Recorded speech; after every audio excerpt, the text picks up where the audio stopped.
Hey, what's going on, movie lovers? I'm Jeff. There, I'm the vampire, and I'm Kyle. You're on that website too much. Halloween. Yes, the vampire website. Yeah. I don't remember the name of it, but yeah. Something.net. It's actually Vampirewebsite.net. It's actually my homepage. I I visit it every day. I think you're on that too much. Yeah. God damn it. We are. What are we? We are Shut Up I Like This podcast where we talk about how much we like movies and we don't hate film. We actually enjoy watching. A rarity online. Stuff. I sent you a screenshot of the worst critic ever. Yes, that guy for the Venom movie, which neither of us have seen it as of this recording. Right. Could be good, could be shit. I don't know. But the guy was like, I had a lot of fun watching the movie. It was terrible. It doesn't make Okay, any sense. fuck you. Then why don't you write a positive review for it then? If you liked the movie, if you had fun with it. But it was terrible. Okay. Well, what was it? You can't have both. Yeah. Can't have both, I don't Jeff. know. Yeah. You sent me that. I couldn't think of anything to say. I was just like, I don't. You're like, that's dumb. Yeah, I'm like, You're kind of, it's just I don't get dumb. it. I don't get it. Yeah. So second week of October, going through our horror picks. Mm-hmm. Last week we did Night of the Demons. That was your pick.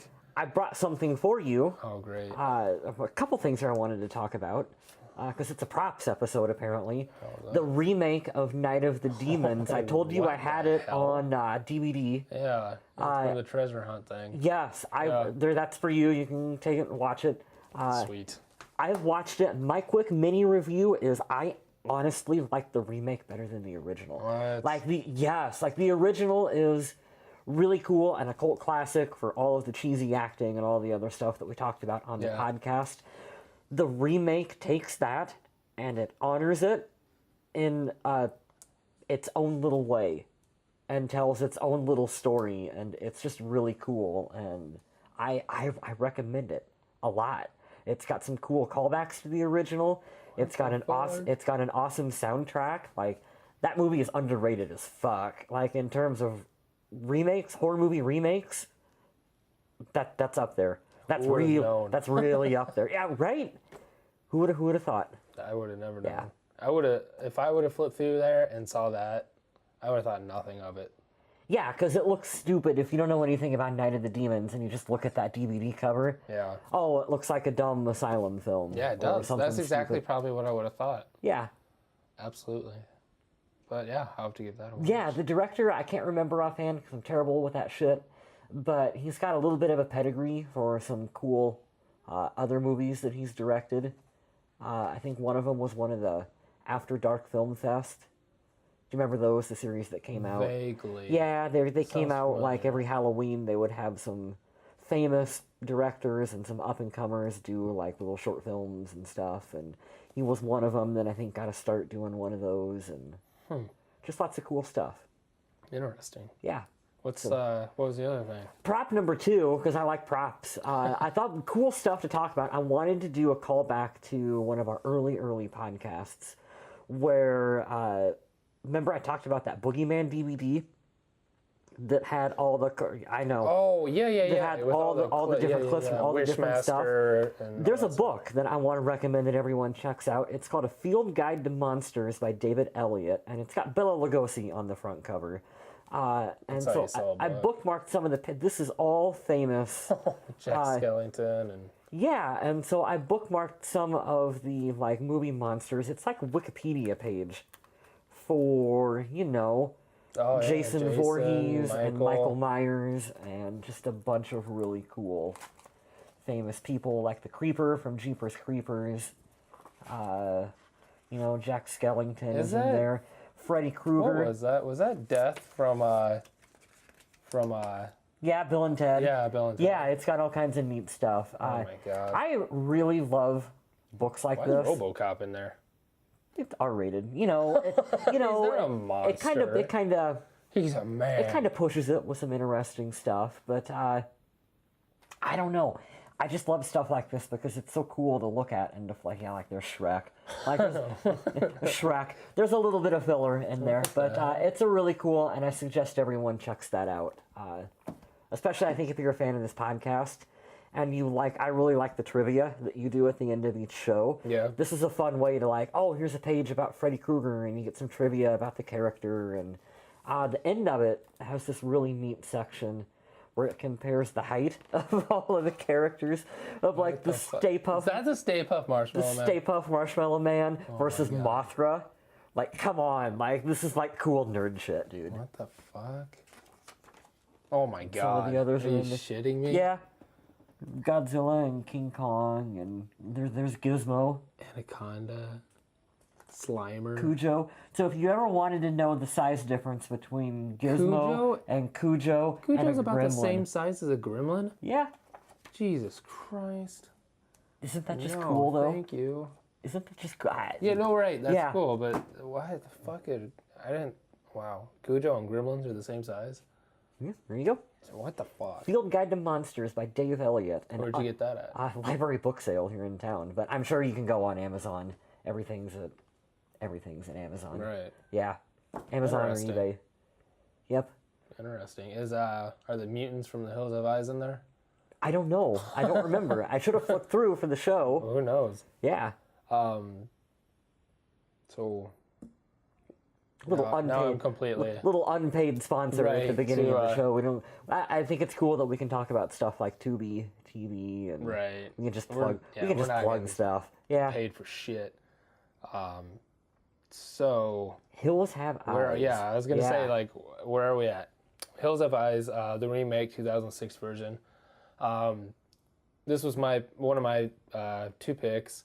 This is one, like the mid 2000s. Like, you have your first kind of your first wave of like horror films in like the 70s and 80s that everybody talks about with Hellraiser and Jason, Freddy, all those guys came in like that huge wave. Yeah. And then I feel like around kind of the mid 2000s, we started getting like the remakes, we started getting Hatchet, we started getting Wrong Turn, stuff like that. And that was when like The Ring. It was The Ring. The Ring, the Grudge. The Grudge might have been 99, but I think The Grudge was later. 2000? Yeah, it was probably 2000. Well, you know how bad I am with release dates. Yeah, it was definitely 2000s. Or 93. So I kind of feel like we had this second wave of like good horror. Sure. And I think we're kind of entering that third stage right now. So like the Hills Have Eyes, we talked about See No Evil, Hatchet, all that stuff kind of came out. This was I was in middle school. About the time, I say this all the time, I was about 13, started buying more my own movies. And it's just my parents, with as many movies as they had, there was no horror in the house because my mom hated horror films. So kind of the first, like 100 DVDs I got, probably like 80 of them were horror movies because they just weren't in the house. Yeah, got to build that collection. Exactly. Yeah. And so Hills Have Eyes, stuff like that really stuck out to me. And it's been a while since I've seen this, but I always knew that I liked it a lot. And so I really wanted to go back and revisit for this. And I was pleasantly surprised. It was as good, if not better, than what I remember. It's one of those movies that I feel like you forget about. For sure. Because there have been, what we just talked about with Night of the Demons, there have been so many remakes that have happened. Absolutely. You lose track of which movies have been remade. And they really went through that period of time that you talked about where everything with any kind of a name attached to it, in terms of old horror, got a remake. Freddy vs. Jason came out about, what, 03, 04? I think that was 2003. Yeah. Yep. Yeah, all that's, like, there was just that second era. Like Hostel was what, 2005? 2004, Cabin Fever was 2003. Saw. Yeah, Saw was like, right in there. Exactly, Yep. all of those. Oh man, I love Hostel. I'm a big fan. Yeah, so this was just one that stuck out, like, and that's the thing, like, I've seen Hostel recently. Yeah, does it hold up? I'm sure it. It's, yeah. I'm sure. Yeah. And The Hills Have Eyes is just one that I've been wanting to revisit, and it's just like, when the hell am I ever going to watch the remake of Hills Have Eyes? Right? That's why I like doing this podcast. Yeah, exactly. It kind of like gave me a reason to. And I had a fucking blast with it. The Rotten Tomatoes, the critic score is 50%, which is surprising to me. Yeah, that's not bad. And then the audience score is 58%, 8% higher. Still fits. Fuck you guys. Yeah, we're a little more relaxed. Yeah, I mean, once you start looking through everything, it gets harder because you're like The Hills Have Eyes. Who the fuck? is like, oh, dude, let's go watch Hills Have Eyes. Right. It's just not talked about, and I think it deserves to be talked about more because this is a good horror film. I think. I think so too. It's a good callback to the original. It almost has some interesting themes that play better today than when it came out. I want to talk about that a little bit when we get into the. I feel like I know. You know where I'm going with that. Yeah. So. Yeah, I think that gives it a weird kind of extra little connotation today. So I want to get into the cast, director, all that kind of stuff real quick. Okay. Again, when I was a kid, this fucking cast, Ted Levine, I had no fucking idea. Big Bob? Big Bob. What's he from? Idea. I don't know. That's Buffalo Bill from Silence of the Lambs. No shit. The big thing is he did Monk forever. See, I never watched Monk. I don't watch much TV. He's fucking cool, and he's got that voice. I love his voice. Yeah, when I was a kid, I had no idea. Ted Levine. Yeah, after you say that, yeah, you're right. That is fucking Silence of the Lambs. Yeah, and fuck, I had no idea. And now it's like I love him. That's cool. I just like that guy. Like, how would you get him for a horror film? I was just thinking the same thing. Like, of all the actors you could pick from, I mean, he was kind of, Silence of the Lambs. It's more of a thriller, but.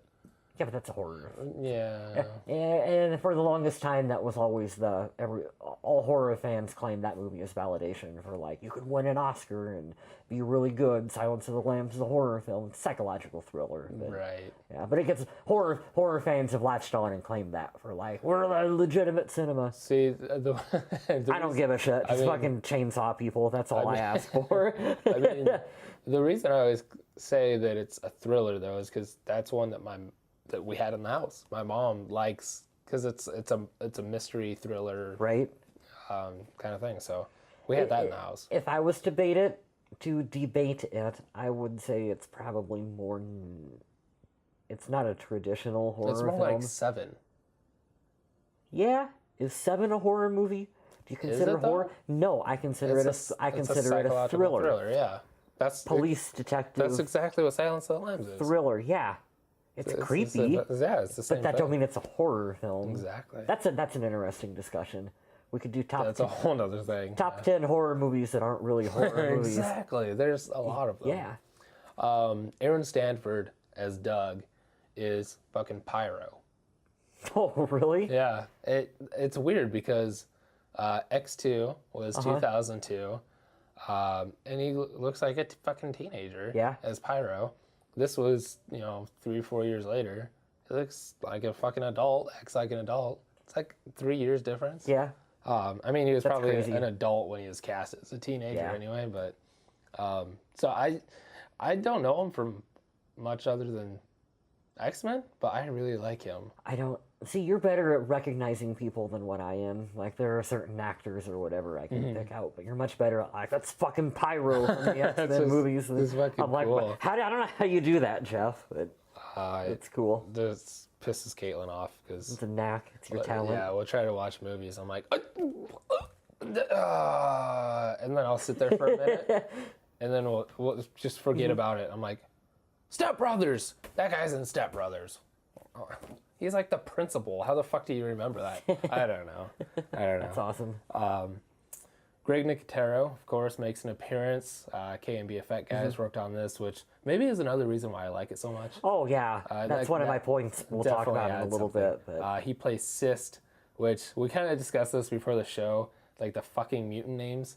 I knew Ruby. Okay, yeah. Then once I saw, I'm like, okay, Lizard. But then, like, I was trying to figure out who Jupiter was, who the fuck Cyst was, who, like, I didn't know. If they said them, I didn't. Yeah, I'm kind of terrible with character names in the first place. Yeah. This movie, I don't know, I really didn't pick up too much on. I know Doug and Bob. Big Bob. Those are the fucking. Big Bob. They're like the easiest names ever. Yeah. Bob and Doug. I don't remember the sister's name. I think, was it Denise? Sure. Not important. Yeah. So Cyst, though, was the one in, like, the headgear. As, like, the one that was, like, laying back in the chair? No. With the one that the one that came out with the shotgun. Oh, the one that had with the neck brace. The neck thing. Okay. The actual brace. That was Greg Nicotero. That was Greg Nicotero. That's cool. And then I'm glad, again, before we started recording, you were talking about Land of the Dead. Because I feel like that was my moment. I feel like I'm the only one who's seen that. I love Land of the Dead. That was one of my potential picks for this month of stuff. God. Land of the Dead. I love, what's the blonde guy's, Simon? Or that's his name in the movie, maybe? Simon? Oh, don't. But he was in that fucking TV show. God, Jamie, look that up for us. We still need someone to do I know, that. right? Yeah. I'm terrible on the spot with shit like this. It's why I'm so bad. The Mentalist. At trivia. Right? He was in that show, The Mentalist. Sure. I like that guy. And yeah, Robert Joy was in that. He played his buddy who could shoot really well in Land of the Dead. Who was the bad guy in Land of the Dead? Fucking,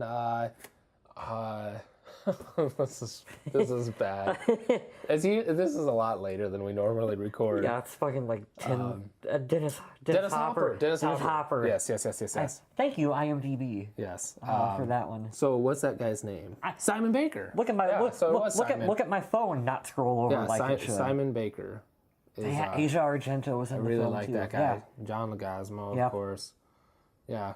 Charlie. That's his buddy. Charlie, because he was the one that could shoot, and he had the burnt face. Because I always liked the way he'd go like that with his thumb on the sight. Right. And he like bam. Yeah. Get him with one shot. He had like the little 22. Right. And he was really cocky because he was such a good shot, and he'd be like, I only need one bullet. Yeah. Bam. Land of the Dead. Skyflowers and I don't know. I fucking love that movie. Dead Reckoning. You know they almost called that movie Dead Reckoning. No. You know, Dead Reckoning was the name of they build the big fucking tank thing. That he almost called it Dead Reckoning. Really?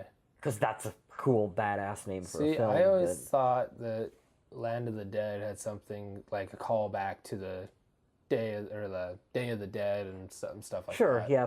Night of the Dead. I just thought it was like a callback to that. Yeah. Because wasn't it produced? It's George Romero. It is? Yeah. Okay. That's George Romero. So that's part of his. I just thought it was like that's part of his lineage of zombie films. Like it's a direct. So that's in line it with is. Him. Yeah. Because it's okay. But he almost called it Dead Reckoning. No, that would have pissed me off. It's fucking. I don't know. They've been cool. Yeah, I mean it's a cool name, but yeah, we should talk about that sometime. Yeah, I would. Because everybody that I talk to about Land of the Dead, they're like, "Oh, do you mean Night of the Dead?" No. Fucking Simon Baker. Yeah. Yeah, no. So Robert Joy, who plays Lizard in this, was Charlie. Was probably my favorite character to see in this movie because he's just cool and I like him. He's an interesting guy. Yeah, I think he's good at like shit like this. Kind of creepy, kind of weird. He's very much. He's the oh my god. Who is the original Land of the Earth? Fuck. Michael Berryman. Michael Berryman. From the original Hills Have Eyes. He's very much like him. Yeah, I see where you're going with that. He's like the second generation of Michael Berryman. There you go. Is that a good thing? Bad thing? Oh, man. Okay, so those are kind of the four I wanted to highlight. I went through, of course, I looked through everybody's IMDb. Nobody else really had much of note. These were kind of the main people of the film. Mm-hmm. And even Big Bob dies pretty early on. Yeah, they burn him. Yeah. So I liked the scene where they were spraying him with the fire extinguisher when he was clearly dead. Yeah. They just kept going. Just put him out. I'd be like, well, Jeff is gone. Fuck you. Let him crisp. Man. There's a lot of scenes to talk about. So let's. Well, I mean, what was your first experience with this? Let's do that real quick. Let's do our experiences. This was another video store movie for me. People are probably tired of me saying that by now, but there's so many. You keep picking movies from that specific period where I worked at the video store. For sure. And so, yeah, being a horror movie fan and free movie rentals, sure, I'll take this one. And I remember when it came out, I remember setting the display for it at work on the shelf. Really? Yeah, and it was a pretty popular film. One of those ones that like the first month that it came out, it was just gone. You know, that would happen periodically with films for like the first month everyone was looking, you got a copy of Hills Have Eyes? You got to go through the Dropbox and see if ones came in, and it goes right back out. Right. Yeah. So that's kind of what I remember about early on. I remember liking it. when it came out, but being a little more stuck up at the time, being younger, and fucking asshole. Remake, fucking horror movie remake, Yeah. and I've relaxed a lot on that shit. I don't care anymore. Fucking remake it, remake everything. Sometimes you get passionate. Yeah, sometimes you get great stuff like that. I'm all for horror movie remakes on my side tangent because you're never gonna hurt the original film. If anything, you're gonna make more people watch the original film. Exactly. They're gonna go back and watch the good one. Yeah. Yep. Like I said, I was too young. I never saw this in theaters. I never saw it. Rented it. I was too young. So probably about 07, 08. It was probably 2 or 3 years later when I was buying movies at Movie Gallery. That's where I worked. It must have been 07, because I think I was our buddy Mike used to work part-time there. Yeah. For a while, when I was about 7th grade, 13, you're not supposed to be able to buy R-rated Would he sell movies. you shit? Oh, all the time. Yeah, all Mike the time. didn't give a fuck. So I would get a ton of R-rated movies, and I think this was one of them that I got kind of under the table without anybody knowing. We always used to say, like, if the worst thing that, like, 7-year-old Jeff is doing is buying a copy of Hills Have Eyes, right? Then parents ought to be pretty lucky. You know what I mean? No shit. Yeah. And okay, one more thing before we get into it, I do want to say the director and the screenplay is by Alexandre Auger. I hope I said that right. Better than I would have. He did High Tension. Oh my God, really? I love High Tension. He did High Tension, and then more recently he did that film Horns with Daniel Radcliffe. I haven't seen that one yet. It's a fucking trip. It's like High Tension. It's just that mixture of horror, just psychological shit. Like, what the fuck's going on? You know? It was an interesting. I'm not gonna say that it was like one of my favorite movies. I probably wouldn't watch it again. But it was interesting. Worth checking out one time. It's something that's it's just different. Yeah. And it's kind of nice to see something different, even if you don't care for it. It's just like, okay, that's different. I'm glad somebody did that. I've never checked it out because I always thought the cover looked stupid. It is a little cheesy. Yeah, and like, oh, like that's Harry Potter when he's like his first movie he made when he's not Harry Potter. Yeah. And they're just trying to cash in on stupid shit. But it's more of a psychological trip. I'll check it out. I'll check it out. Interesting. Produced by Wes Craven. Cool. So he was involved. Which I think is kind of, I'm not going to say obvious, but I think it's clearly evident. Out of all of the remakes that they've done, I think this is one that stays pretty true to the original. Yeah. In terms of just the overall setting and story and characters and stuff. Like, a lot of the other ones, like I said, you're a remake. You can tell your own story and do your own thing. That's what Rob Zombie did with Halloween. That's a vastly different movie from John Carpenter's original. Right. This one's kind of cool because it did stick really pretty close to the setup for the original and kind of tried to add a little bit maybe to the backstory. I don't remember a lot of the backstory for the original film. Either. I should have watched it before this podcast. Maybe. That would have been good. That would have been good preparation. Way to go. Yeah. But I did feel that it stayed pretty... from everything that I remember, it's pretty good. Because, it's the desert, and there's hill people, and an RV, and they're stranded. Yeah. And that's this remake. Yeah, exactly. Is that story. For sure. Yeah. But yeah. And the baby, I remember the baby in the original, and I remember there was they make a lot of, like, the trap making. Is very heavily present in the original too, and all of those elements are in the remake. Yeah, definitely. I think that's cool. But I was really surprised to see that it was the High Tension guy. Yeah, me too. I wouldn't have guessed. Out of all of the writers out there. Yeah, it's kind of cool.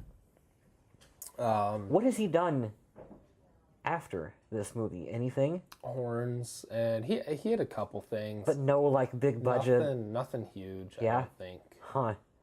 I wonder if he was hoping that maybe this would be a break for him. And I don't see why it wouldn't have been. This was... Did it not... We're kind of jumping around in our format, but did it not make... I didn't look at the box office. The box office off? I'll look the box office up here really quick. So I'm going to jump into... I'm going to do some quotes real quick. That'll probably lead us into some conversation. But I wrote down quite a bit of quotes. This one isn't exactly quite a quote, but I just wrote down 2006 quote. I work in telecommunications. I sell cell phones. Yeah. That was such an early 2006. They had to explain a little bit. Exactly. Yeah. I thought that was really great. Ted Levine talking to his daughter, hey, watch your fucking mouth, as she's swearing. Yeah. His wife says, oh, I thought the guns were staying locked up. But he says, I thought you weren't talking to me, honey. I pretty much just wrote down all of Ted Levine stuff. So that's not too bad. It had a budget. It had a budget of $15 million. Not too bad. That's pretty fucking good. And it pulled in $69.6 million. Just one more time. Budget 15. 15. $69.6 million is what this pulled in at the box office. That's pretty good. And a sequel. Yeah, it had a sequel. I've never seen the sequel. Me either. I wonder how the sequel did. I wonder who's in the sequel. Yeah, exactly. Nobody. Yeah. At all. Yeah. I don't know. Looks like they just pushed that shit out. Okay. Jason Voorhees, Derek Mears, is it Mears? I think Mears. Mears. He was in the 2009 reboot of Friday the 13th. That was Jason. I bet he plays one of the Hill folk. I think Michael Bailey Smith. I think he was in the first one too. Yeah? Sounds familiar. God, there's no one I recognize in that cast. We will not be doing a podcast about... This one warranted a sequel. Make that kind of money. Yeah, that's pretty good. Pretty fucking... That's like what we talk about, Scorpion King. Yeah. Like, what the fuck? Isn't it crazy how there's movies that you just don't think...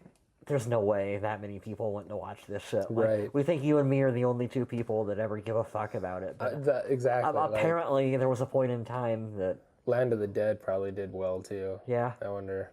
I'll look it up really quick. Something that I thought... this is another quote. Something that I thought was hilarious. This will kind of lead into your unwarranted hate for the kid. Mm-hmm. So they're... Wow. Ted Levine and what... Not as much as What Hills Have Eyes did. So it had a slightly bigger budget of $16 million. I had an extra $1 million. And it pulled in $48.6 million. That's crazy that a George Romero film did less. I mean, Land of the Dead in 2005. I just feel like I was the only one who watched it, clearly. I mean, that's decent numbers, but... Yeah.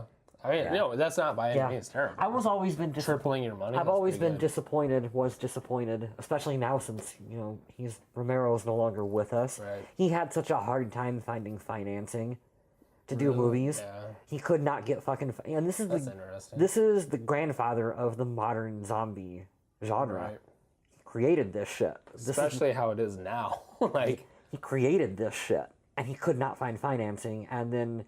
He kept having problems with, one studio. He can get financing from one group, and they'd own the rights to the characters in the movies, and he couldn't do a direct sequel to it. And I was always been disappointed that, meanwhile, while he can't get off the ground with it, all of these cheap, shitty, fucking knockoff zombie films that you go to Walmart around Halloween time, and there's a tub full of garbage zombie films that get made that nobody watches. You'll finance that, but they wouldn't finance George Romero. That has always irked me as a horror movie fan, that he could not get movies made the way he wanted to, and he had to fight tooth and nail for it. Right. Yeah. So Ted Levine and your buddy, we'll get to that in a minute. The kid I didn't like. So they're kind of teasing Aaron Stanford about guns. Oh no, I'm not going to take a gun. So the kid was like, just teasing him and stuff, and he goes, it makes you feel kind of powerful. He had a voice crack when he was saying it. I just thought it was the funniest thing because he was just trying to make fun of him and tease him about using a gun. and it makes you feel kind of powerful. And I wish I had the audio for it so I could share it, because it's so much funny when I heard it. I know what scene you're talking about, too. It was hilarious. So those were just some quotes I wrote down. So this boy, what's your... Every movie we seem to have someone who's like, what do we call it, discount version? Okay, yeah, discount LL Cool J. Discount LL Cool J is my favorite example of that. This is discount Justin Long from Jeepers Creepers franchise. Accepted. I hate this kid. I hate the kid in this movie. I don't know why. Maybe it's his fucking face. Maybe it's because he won't take off his long sleeve shirt in the desert. That too. He's just annoying throughout the whole thing. Yeah. I don't like him. I just don't like him. Okay. Like the first time you're introduced to him, he's like pissing in a bush. All right. Yeah. I couldn't wait. I couldn't wait for him to die. He doesn't. No, he doesn't. I don't think it never happens. I'm like, someone please let him be the first one to go. Oh my god. I wish it would have been Justin Long in the movie, because Justin Long is great. I mean, it would have fit. Yeah. I think it would have been all right. Yeah. So the gas station that they stop at the beginning of the film, originally that guy was gonna, I mean, he was being honest, right? And telling them to, keep on going. One of the girls wanders back, sees the duffel bag full of stolen merch. Afraid that she's gonna narc or something, he sends them down the wrong the wrong turn. Bull crossover. Sends them down the wrong road. Universe. Right. To get attacked by the mutants. Bill Moseley. The gas station on the outside looks horrendous. Yeah. Right? It looks like just disgusting. This is the only thing that kind of bothered me. Who would stop at that gas station? Not even that. I hate to be a stickler. Yeah. They pull up, it looks disgusting, they're getting gas, whatever, I get it, you need gas. They go inside, it's fucking clean as shit. If you look at the shelves... You think it was a different set? Oh, for sure. The shelves were pristine white. Everything was nice and clean. No dust, no dirt, nothing. Now that you mention it, because I remember the product in the movie being...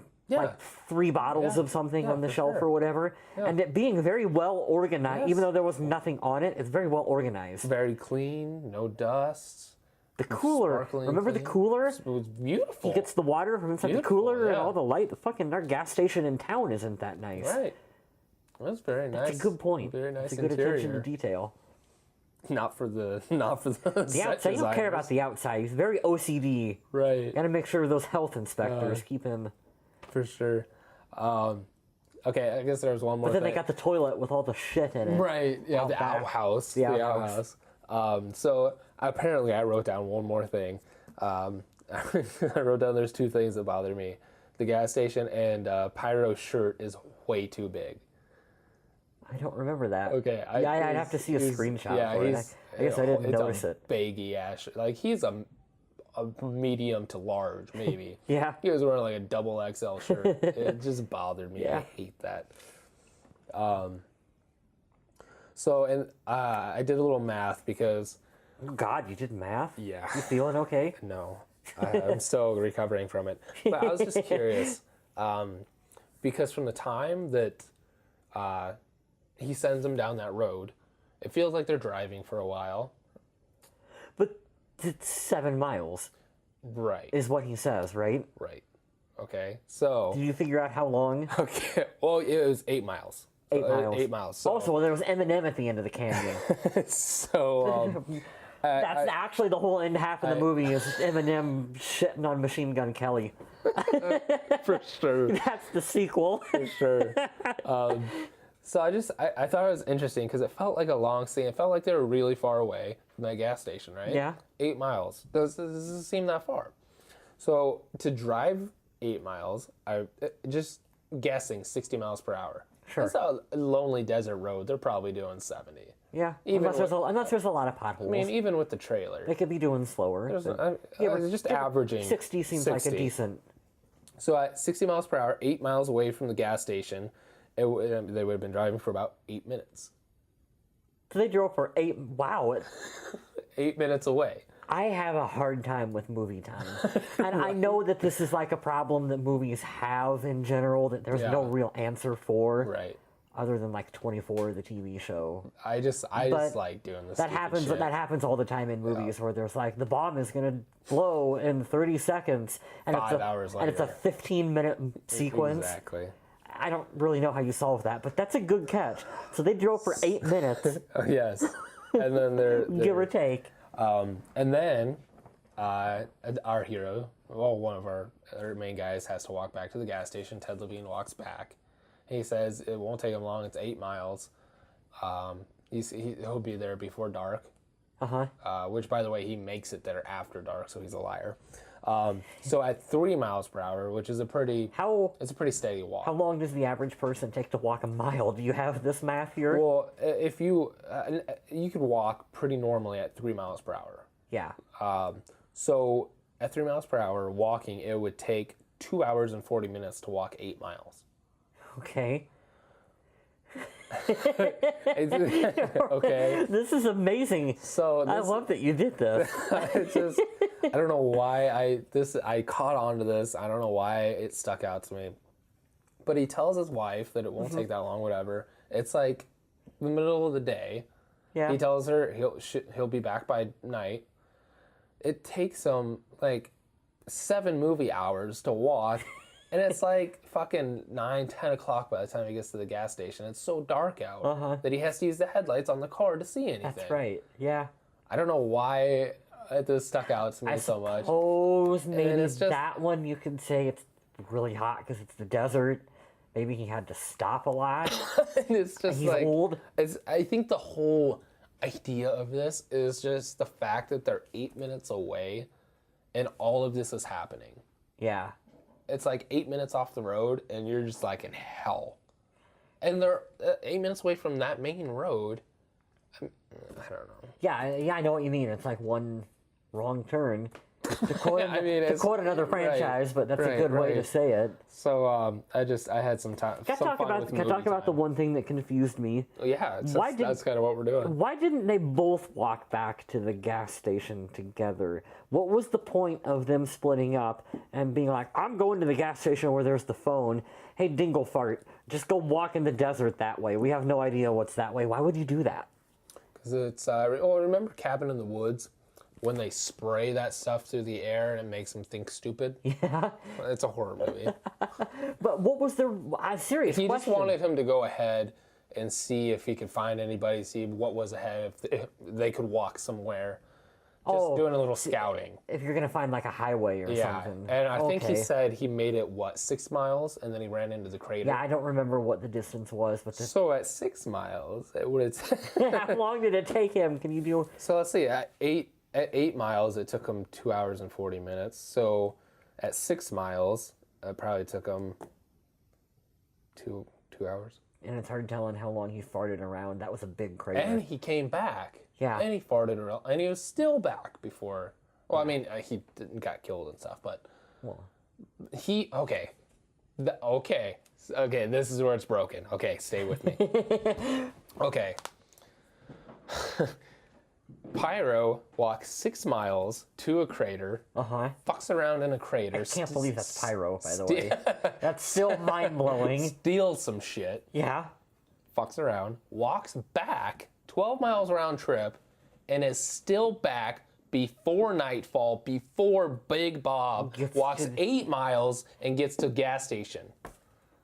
He walks 4 more miles, fucks around, and makes it back before one guy makes it to the gas station. You just officially spent more time figuring out the logistics of that scene than the people who wrote the movie did. You need to make a clip of that and send that to the director. This is why your movie's flawed. Fucking Reddit. Let's take to Reddit with this. Oh, man. That's amazing. That's interesting. Like, what the fuck was Big Bob doing? I don't know. Why did it take him so long? What was he doing? I want to start doing this for every movie now. I want you to start figuring this shit out. Yeah, it's interesting. Yeah, for sure. Okay, let's talk about the movie. I'm telling you, movie times are just weird. No, it's just you just got a suspension of disbelief. It's just fun to play with. Yeah. I don't know. I was just in like a mood or something. Yeah. I was just like, how the fuck? That's a weird. No, we're gonna keep talking about this. That's a weird instance where you have actual tangible distance. And distance involved, and it's not too often that you have distance. Right. Usually it's obligatory. We're in the car, we're driving, oh, it's dark now. Mm-hmm. Infer however long you want to that they're gone. They actually gave you a solid time frame. I wonder why the writer did that. For this very moment. Yeah, for us to have a podcast about how many years later. 12? Yeah. Interesting. It's good stuff. Okay, so we should probably talk about like the film, the practical effects. Yeah, for sure. Remember, I texted you at one point. I was like, "Oh my god," that was when the dude blew his head off. Oh, okay. The shotgun. Yeah. I did not see that coming, and that was a quick camera shot because boy, oh boy, did it ever look like one solid take where they went from like actor to special effect. And that shit went out and everywhere. Yeah. Why did he kill himself? I don't know, because I was really shocked. I think he wanted out. He didn't want to continue. He seemed kind of having a guilty conscience. Yeah, it's like he didn't want to do terrible stuff. He didn't want to murder people anymore. Oh, and he was talking about the kids. That's no place for kids. Yeah. Stuff like that. Yep. Kind of felt for that guy. He's still an asshole, but... The hobo with a shotgun, a little bit. You know, like morality, where he was like, this is all fucked up. Only he had previously been part of the fucked up people. Yeah, exactly. Same thing, only he... Hobo with a shotgun, he wasn't part of the gang. Differences here. Oh, man. But yeah, let's... the Mutants... so a scene I want to talk about right away is the first attack on the trailer with Lizard and Sloth. I don't know his name. Looks like Sloth. Bebop and Rocksteady. Right. I kind of had some anxiety with that scene. They lure out everybody with Burning Bob, trying to put him out. Yeah. One of the youngest sister stays in there. Bob. Replaces Burning Man. With, Burning Bob. It's in the desert too. with God damn it. So the youngest sister and the baby are still in the trailer. Yeah. Everybody else gets lured out. They sneak in, and you have this. It's a very real moment, which is why I think it bothers me so much. Is that moment. We've all experienced it where you're trying to escape from hill people. I know it happens at least once a month for me too. I'm sorry. I couldn't help that. Where you're trying so hard to get somebody's attention, and it just doesn't work. Yeah. And how pissed off and angry you feel. You need a Burning Bob. Oh my god. Oh, this podcast is going places, Jeff. I regret everything I've said. So, anyway, there's just that anxiety. Yeah. It's just everybody's felt that, but only this time. In this instance, it's a life and death situation, which makes it 10 times worse, and there's a baby involved. Yeah. And I think the baby makes this film in particular really tense. Yeah, for sure. And we talked about that with Hobo with a Shotgun. Yeah. How they took some chances with not even just the baby, with the kids on the school bus and stuff. And this played a lot with the baby. Yeah. Which... Because it's a helpless kid. Exactly. And watching this... Were they planning on eating the kid? I don't know. Why would they take it? To raise as their own? Lunch? I don't know. Or wait for it to grow and then eat it? I don't know. What else do they do with them besides eat them? Why do they eat them? Nutrition. But why wouldn't they just eat regular food? When did they become cannibals? I thought they were just mutants. I don't know. I'm just guessing. I don't know. But because there was the thing that looked like the old school McDonald's tray. Remember at the very beginning of the film, when he's going through the duffel bag, they've got like the styrofoam container that he opens up that's got the bloody ear inside of it. And that's kind of where cannibalism comes from in my mind. Of like, oh, well, why else would there be the ear? Unless there was like an earring on it. Well, why didn't you just take the earring off? Like, what was the ear in the... Why was the ear in there? It's a bag full of stolen goods. Why would there be? Yeah, I was like, yeah, I know. I kind of had a moment for that too. I know. We're shitting all over the film, and I don't mean to. I don't think we're shitting on it. We're just asking like questions. Is there something? Because I assumed that the guy that runs the gas station, the reason why they're giving him the bags full of jewelry and pocket watches and fake IDs and shit, is to keep people going there. He must be like their guy who takes that stuff to a pawn shop or wherever and sells it for money to buy them supplies. For their community, because they've got to get supplies and stuff somewhere. I think. Am I completely wrong in that assumption? No, I have no idea. I just assumed it was to keep him sending them people, and that's why he was having that thing of conscience. Oh, okay. I can't just keep sending people to die. So maybe they're paying him off. He's sending people to them for them to eat for lunch. And then they're giving him the food for him to take to the pawn shop do whatever run his gas station with. That nobody goes to. Yeah, because he's in the fucking desert. Relocate, dude. Come on, man. There's gonna be like a highway, like 8 minutes that way. You could move. You could move your shop and get way more customers. It's interesting. Why would they send him here? So was it a warning, maybe? Are they cannibals? Let's Google. Oh yeah, they're eating everybody. Yeah. That Jupiter ate the mom. They ate the dog.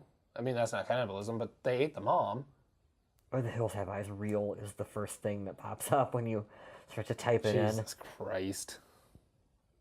No, for sure they're cannibals. Because we saw one of them eating them. And they had all those body parts in the freezer. Okay, so this is for the 77 film, but close enough. Suburban family is targeted by a family of cannibal scavengers. Mm-hmm. For sure. Yeah. I knew I got that from somewhere. Cannibalistic mutants, that's what they described them as in the 2006 film. Right. Cool. So they must be eating the baby. Oh, yeah. Yeah, that's where this whole conversation started. As to why they wanted the kid. For sure. Interesting. But they're totally gonna eat the fucking kid. Why wouldn't they have just ate it? I don't know. Why are they fucking with it? I don't know. They're bored. They don't have TV. Yeah, they do. Well, they do have TV. Yeah, they do. They're I don't know. Fucking divorce court or whatever it was. Yeah. Oh, something like that. I think it was divorce I don't know. Fucking hilarious. We need a hill person on the show. What do you do? Why do you eat people? Holy shit. Talk about fucking side tangents. So the first trailer attack with snake, lizard, and sloth. Bebop. So I'm cutting into trivia, but there is 2 minutes removed to get this to an R rating. Ooh, I didn't know that. What'd they cut? Exactly. So in the first film, wasn't there a rape scene? Or is that something else? What was the... Or was it implied? Wasn't it? It's been a spell since I've seen it. I think there was, because I'm thinking... If I remember early Wes Craven, well, we had talked about Last House on the Left. Yeah, but I think that's like unrated. And you get you see that stuff. I think there is a rape scene in Hills Have Eyes, too. I think so, too. That was just that time frame. I think within it was, 77? Yeah. Yeah, 77. Yeah, 77. I think within those 2 minutes somewhere, there was more to that scene with the youngest sister. Because you kind of get the idea that he's raping her, but it doesn't look like it. You know what I mean? And then with the older sister, the breastfeeding, which, by the way, that dude doesn't have any lips, so that's super creepy. Ugh. Yeah, exactly.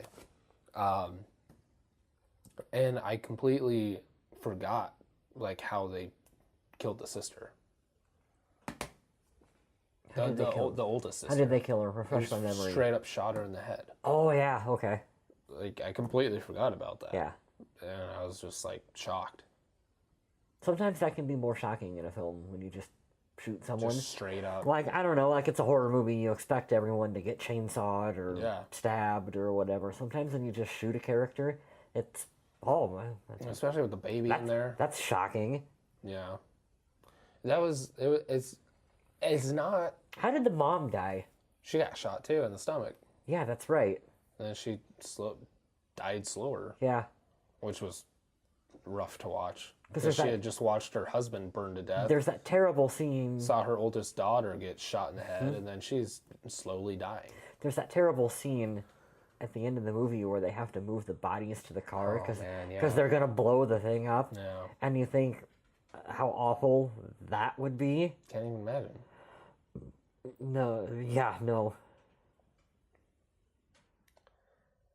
Can't even imagine. Mm-hmm. But yeah, so the whole thing I'm getting at was that was a lot. We kind of mentioned it, I think, last week. We both kind of remembered that scene, but I didn't remember how hard it was to watch. Right.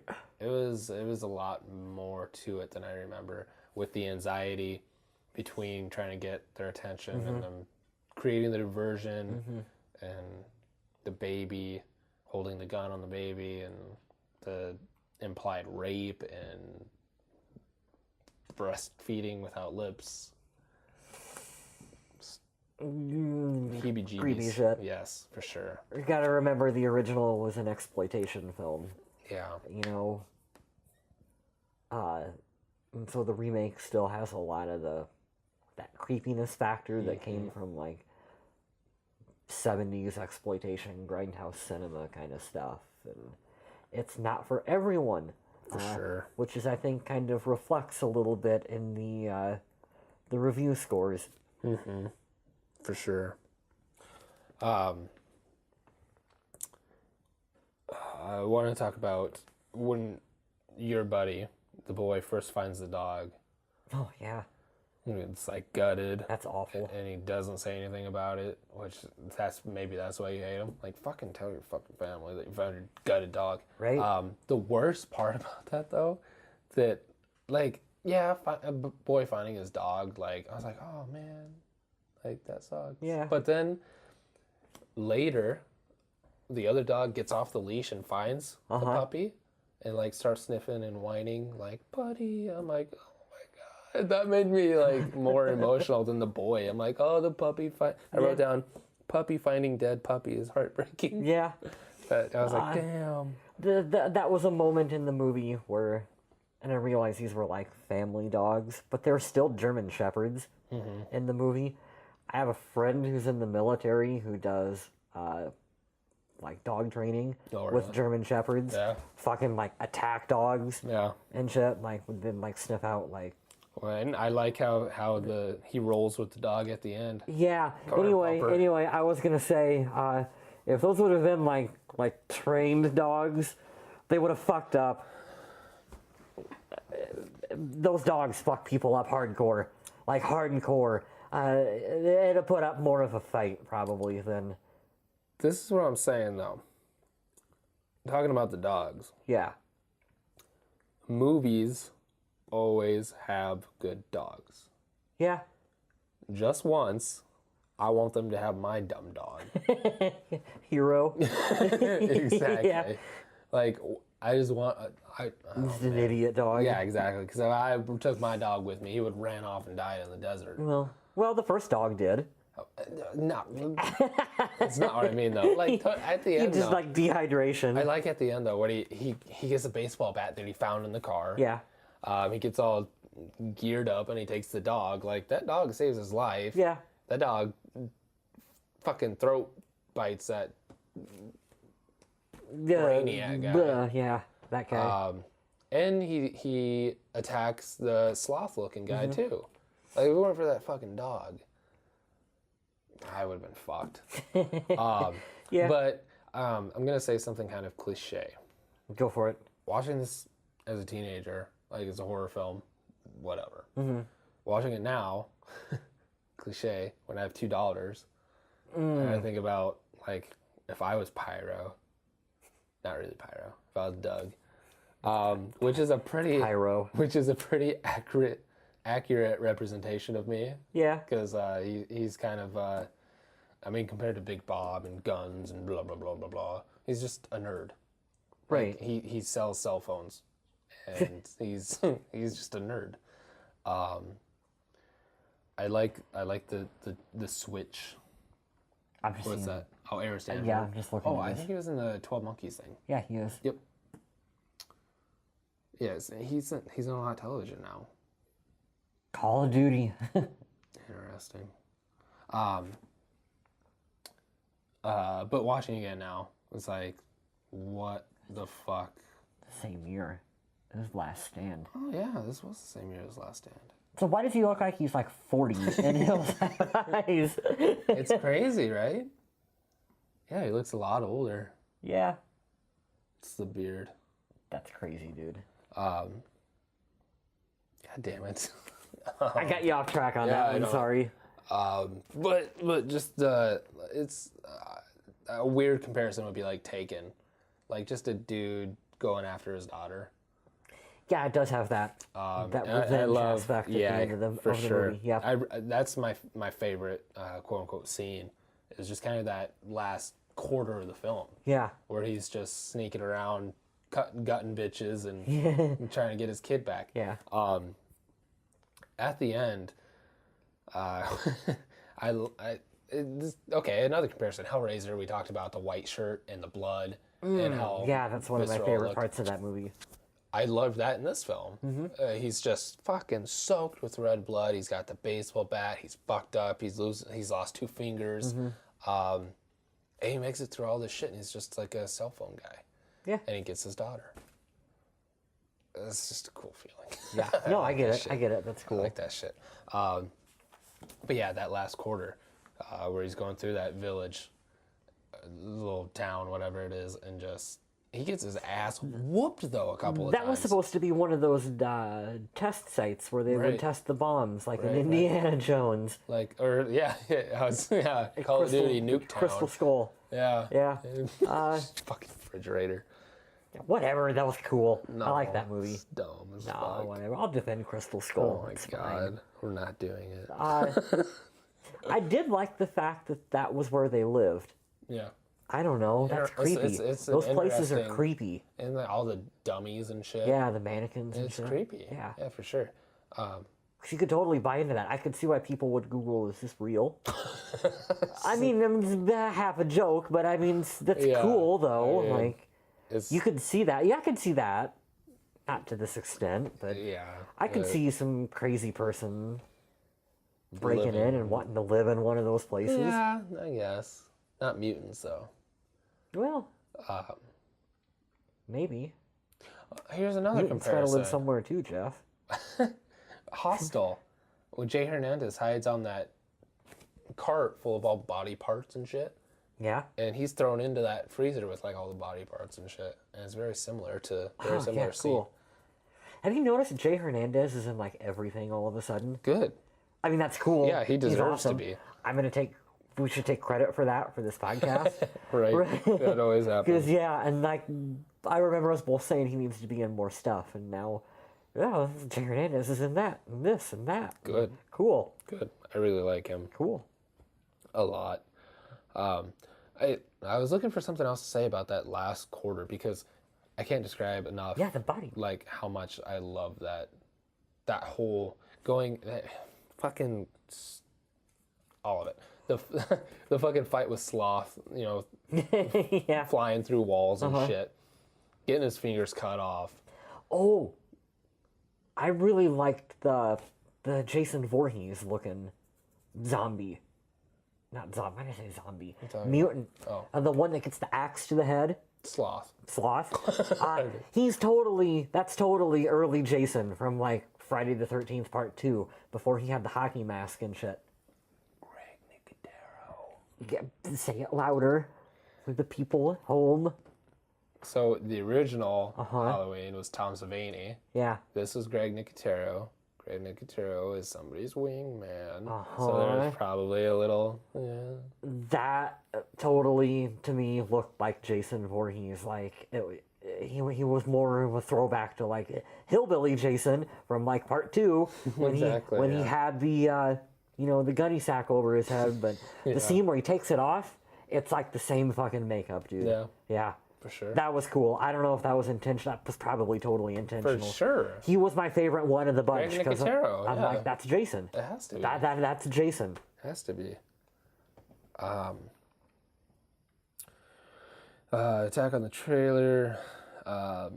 Movies always have good dogs. Okay, at the end, with the fight between Lizard and Pyro. Okay.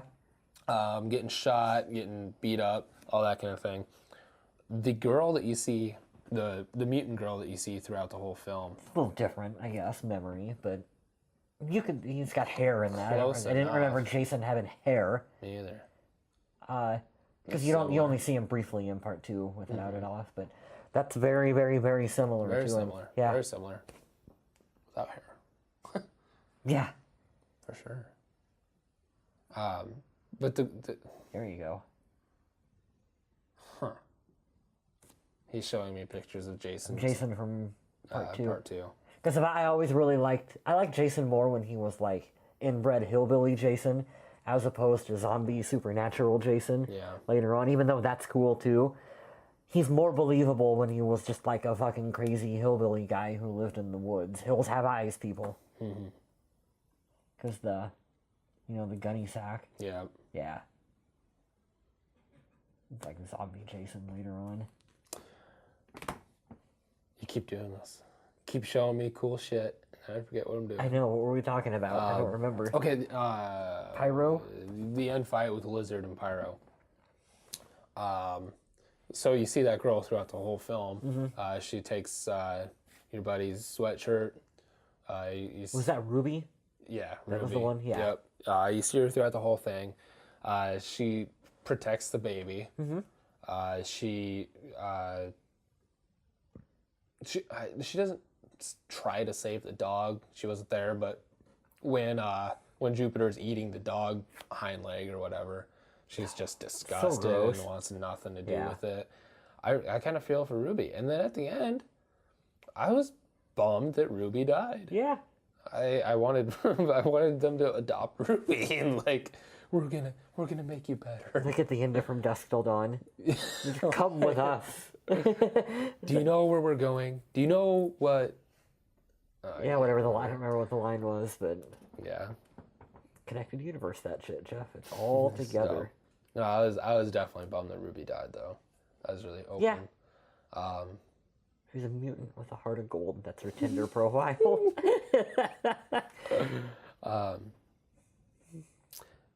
So I guess we're running kind of long. Do you have any final thoughts? Anything you want to close?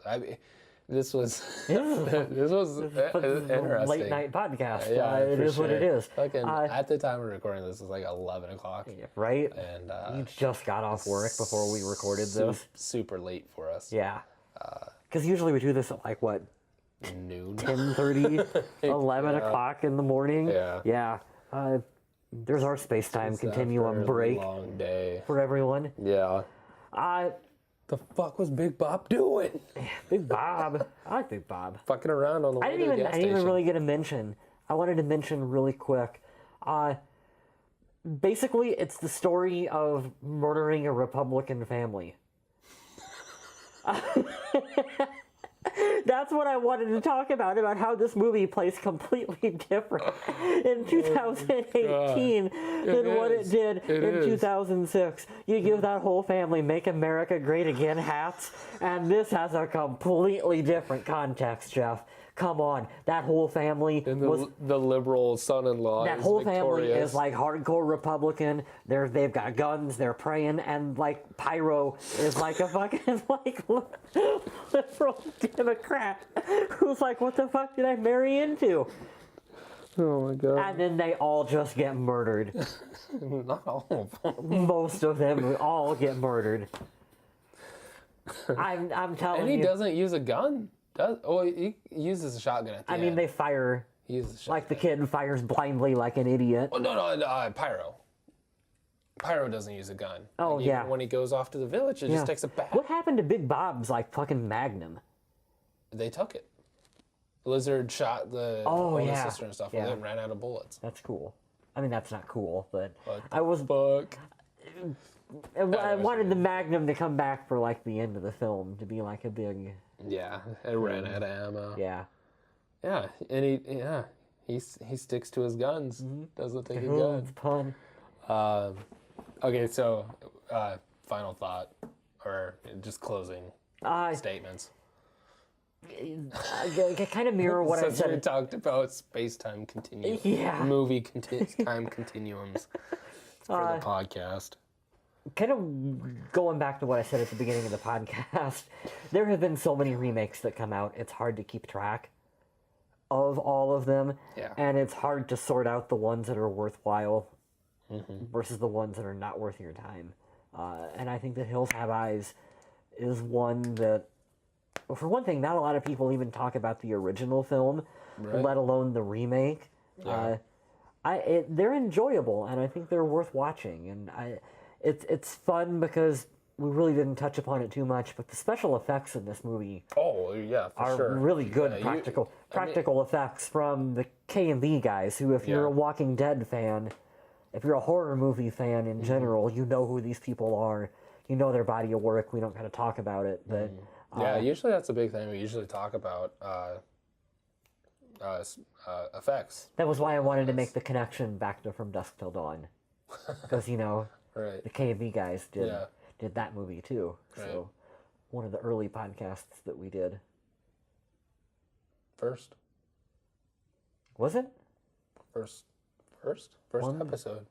Yeah. Number one. At least the first one that I was on. Because the first one was Dusk Till Dawn, and then the second episode was the one. You should have done the one for the first podcast. It's stupid. I don't know. Oh fuck. I don't know how I'd let that get away. Yeah. It's one of those things.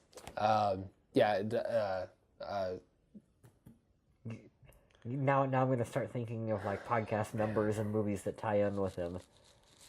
What are we coming up to? 50? Yeah. What's a movie that has 50? 50 First Dates with Adam Sandler, the podcast. Yeah, it's actually underrated, I think. I love that movie. Like we just said, the practical effects in this are amazing, especially in 2006 when it holds up really well. Starting to get into all that CG. Everything was starting to be CG at this point. To get K&B, to get Greg Nicotero, and produced by Wes Craven, so I mean, obviously. Yeah, the good lineage there. So this had good bones that it was built on, for sure. Like I said, this was kind of the second resurgence of horror films, I feel like, in that group. Yeah. One that stands out in that time period. I think this is a really good one. I like the cast. I like seeing Pyro. I think that's just fucking cool. Yeah. Ted Levine. I love Ted Levine. Good action. Good scenes. It's tense. It gives you some anxiety. But this is a good film. Very good film. I'm really glad I got the excuse to watch it again. Yeah, me too. So definitely. I can't believe how much it made at the box office. Oh yeah. Isn't that crazy? Yeah, that's crazy. That's still mind-blowing that that many people went to see Hills Have Eyes. In 2006. At that point in time, it was that big of a property.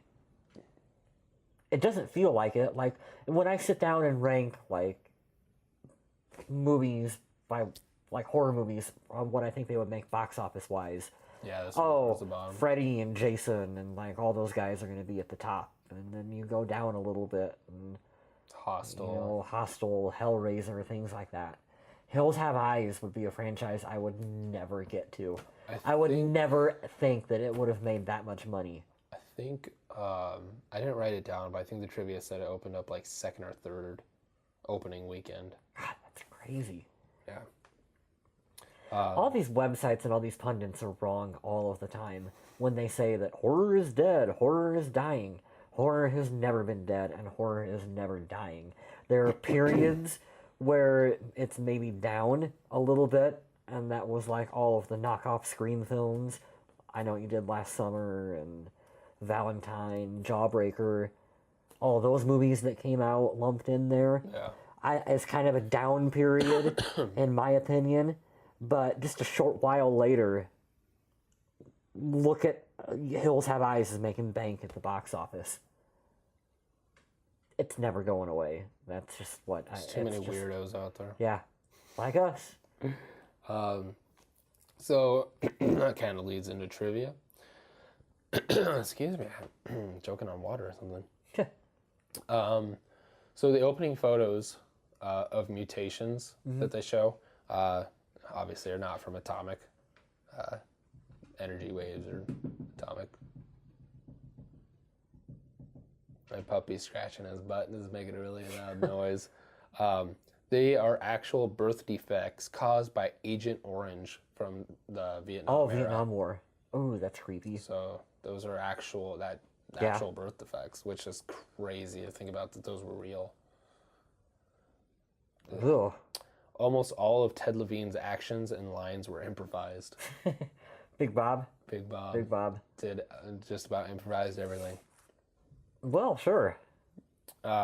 Wes Craven and producer Peter Locke wanted to film in the same desert location as the original 1997 film. However, when they went... 77. 1977? Yeah, you said 97. 1990... Oh, 1977. 77. It's fucking late. So they went back to the same location to find that condominiums had been built. Oh. So... They really weren't too far off the highway, were they? 8 minutes. Yeah, 8 minutes off the highway. So they found a place in Morocco. Oh, cool. I think Morocco that was very... I would have never guessed that was Morocco. It looked very much like New Mexico or... yeah. I'm from Iowa. What the fuck do I know about the desert? It all looks like desert to me. We talked about Greg Nicotero. He was assist. He was the headgear guy with the shotgun. That's cool. That's my favorite piece of trivia. I love Greg Nicotero. Yeah. He puts himself in everything. Yeah, I would too. Oh, for sure. Prosthetics. About 2 minutes were cut to achieve an R rating. It was originally NC-17, so I wonder what those 2 minutes were. I did not watch the unrated version. Yeah, there is an unrated I don't think I watched the unrated cut either. I am pretty sure I own it. Yeah. I didn't want to dig it up. Surprisingly, this is not a movie that I own. Really? I own the original, but not the remake. Huh. That's interesting. I wonder if I can find like a 2-pack with the sequel on it. Oh, I'm sure you could, like Walmart or something. I'd buy that.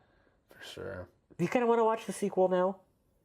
Are you in the mood for the sequel? No. No, I like this don't one pique too your much. interest. Not really. No? This isn't one that I feel like needs a sequel. Yeah. It's a good, solid film. The sequel has to be a whole new cast. Oh, yeah. I mean, it is. We looked it up, but... Not interested. Yeah.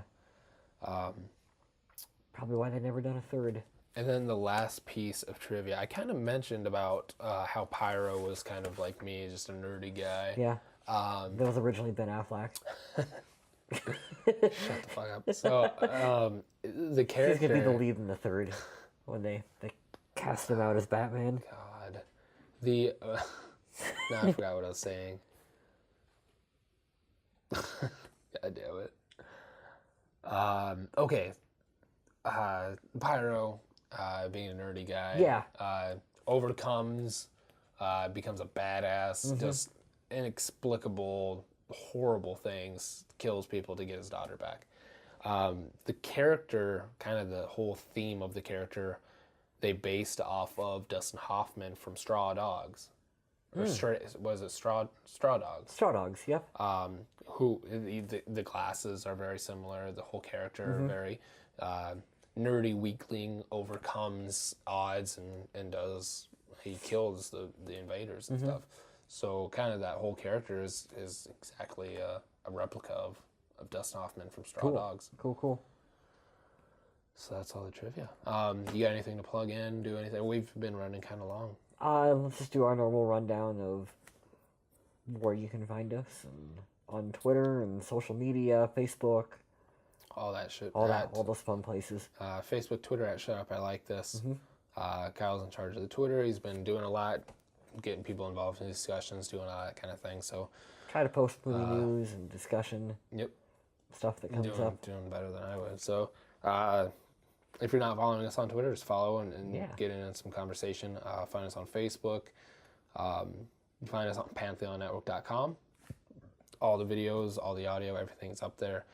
You can also find other podcasts up there, as well as the Indie Gamer magazine that just released issue number 3.